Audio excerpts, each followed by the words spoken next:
শপথ নিয়েছেন বিএনপির সংসদ সদস্যরা। সকালে সংসদ ভবনে প্রধান নির্বাচন কমিশনার এএমএম নাসির উদ্দিন তাদের শপথ পড়ান।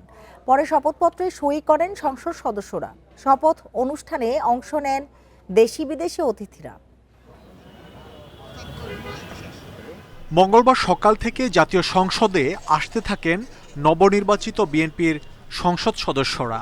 কেউ নিজ গাড়িতে, কেউ বা যানজটের কারণে রিকশায় চড়ে, আবার কেউ কেউ হেঁটেই প্রবেশ করেন জাতীয় সংসদ ভবনে।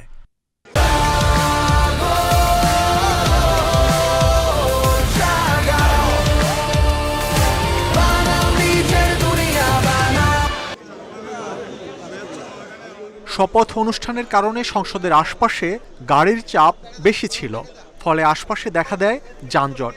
তাই সবার উপস্থিতি নিশ্চিত করে নির্ধারিত সময়ের কিছুটা পর শুরু হয় শপথের কার্যক্রম।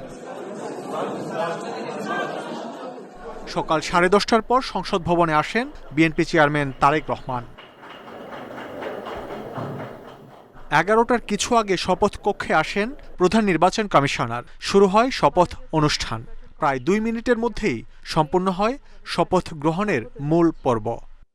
আমি যে কর্তব্যভার গ্রহণ করিতে যাইতেছি। শপথের পর অনুষ্ঠিত হয় বিএনপির সংসদীয় সভা, যেখানে বিএনপির প্রধান তারেক রহমানকে সংসদ নেতা এবং প্রধানমন্ত্রী করার সিদ্ধান্ত নেন দলীয় সংসদ সদস্যরা।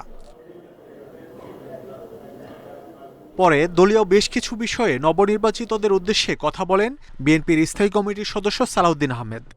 কোন সংসদ সদস্য ট্যাক্স ফ্রি গাড়ি নেবেন না। দ্বিতীয়ত, সরকারি কোনো প্লট সংসদ সদস্য হিসেবে গ্রহণ করবেন না। এটা আজকে পরিবর্তনের শুরু হলো। এ সময় গণতান্ত্রিক বাংলাদেশ গড়ার প্রত্যয় ব্যক্ত করেন নবনির্বাচিতরা। যেই ব্যক্তির হাতে সরকার গঠন হয়ে যাচ্ছে তার উপরে পুরোপুরি ভরসা আছে আমাদের। আশা করি দেশের মানুষও তার উপরে ভরসা রাখবে। জনগণই আমাদের মূল শক্তি, তার প্রমাণ হয়েছে 12 তারিখে নির্বাচন। আগামীর বাংলাদেশ হবে জুলাই অভ্যুত্থানের আকাঙ্ক্ষা মোতাবেক, জানান বিএনপির সংসদ সদস্যরা। দীর্ঘদিন পর উৎসবমুখর পরিবেশে ভোটের মাধ্যমে পছন্দের জনপ্রতিনিধি সংসদে পাঠালো দেশের মানুষ। এখন তাদের পদচারণায় মুখর হয়ে উঠবে সংসদ ভবন। প্রাণবন্ত আলোচনায় উঠে আসবে মানুষের নানা চাওয়া পাওয়ার কথা। সেই সাথে রাজনৈতিক সহাবস্থান, জাতীয় ঐক্য আর নতুন বাংলাদেশ গঠনে গুরুত্বপূর্ণ ভূমিকা রাখবেন নবনির্বাচিতরা, এমনটাই প্রত্যাশা সবার। মাহমুদ শরীফ, ইন্ডিপেন্ডেন্ট নিউজ, জাতীয় সংসদ ভবন, ঢাকা।